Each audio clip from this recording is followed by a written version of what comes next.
भारत माँ को मेरा आखिरी सलाम कहना।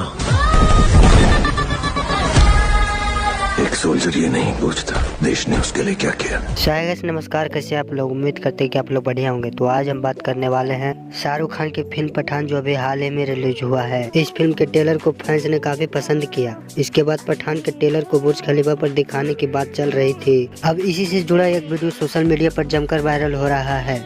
मीडिया रिपोर्टर्स के मुताबिक इस ट्रेलर वीडियो को दुबई की बुर्ज खलीफा बिल्डिंग पर दिखाया गया। इस दौरान शाहरुख खान भी वहां मौजूद रहे। इंडिया के बाद अब दुबई में भी पठान का ट्रेलर भी छा गया। तो चलिए बिना देर किए हुए देखते हैं ये वायरल वीडियो।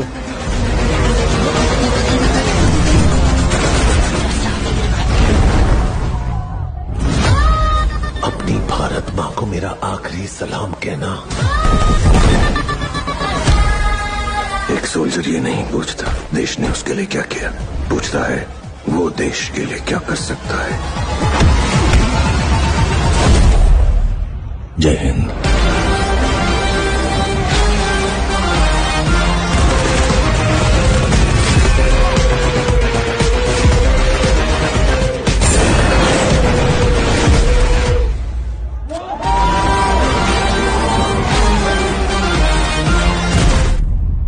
तो दोस्तों, शाहरुख खान का ये अंदाज कैसा लगा कमेंट जरूर करें। धन्यवाद।